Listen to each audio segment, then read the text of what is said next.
Goeiedag en welkom by Woordspieël. Vandag is ons by Eksodus hoofstuk 9.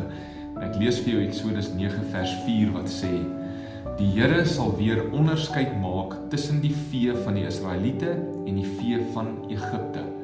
Nie een van Israel se vee sal vrek nie. God is heeltemal in staat om onderskeid te tref tussen sy mense en die wat hom verwerp. In hierdie hoofstuk sien ons 2 keer dat God 'n plaag oor Egipte laat kom, maar nie oor sy mense nie, sy mense wat in 'n sekere streek bly nie. Later is daar nog sulke gevalle. Die vee wat vrek, die haalstorm, die duisternis wat oor die land kom. God beskerm sy volk van hierdie goed wat die Egiptenare tref, en so maak God dit baie duidelik dat hy onderskeid tref tussen sy mense en die goddelose Egiptenare. Dit word egter nie pertinent vir ons gesê dat God sy volk van die paddas en van die vliee of die muggies beskerm het nie.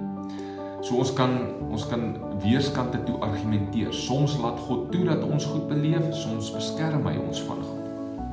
Al wat ek weet is dat daar's kere dat God toelaat dat ons wat in Christus is, deur dieselfde goed gaan as die wêreld, en as wat die wêreld beleef. En daar mag verskeie redes wees hiervoor. God wil ons as lig en sout tussen die ongelowiges hê, en soms is dit net moontlik as ons in dieselfde omstandighede as die ongelowiges is, en dat hulle sien hoe ons optree en hoe ons dit hanteer, en dat dit juis sout en lig gaan wees in daardie omstandighede. Dit help ons baie maal ook om medelee te hê met ander mense, wanneer ons beleef en ook deur die goed gaan waardeur hulle gaan, en op so 'n manier God se liefde aan hulle kan openbaar. Kanale van God se liefde kan wees na hulle toe. Maar dan is daar kere waar ons kan staat maak en kan vertrou dat God ons sal beskerm en dat God onderskeid sal tref. God kan vir sy kinders op wonderbaarlike maniere sorg, al is die ekonomie dalk baie sleg. God kan fisies beskerm in die middel van groot gevaar.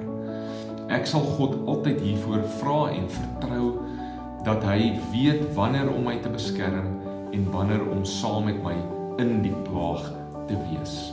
En ek sal altyd vertrou, God se hart is goed en God is goed en hy sal doen wat reg is. Kom ons bid saam. Dankie Vader dat U my in U hand het. U beskerm en U onderhou my. U is my herder. Amen. Die Here seën jou, deel hierdie met iemand en maak seker jy subscribe op die YouTube kanaal sodat jy nie hierdie video's mis nie. Tot volgende.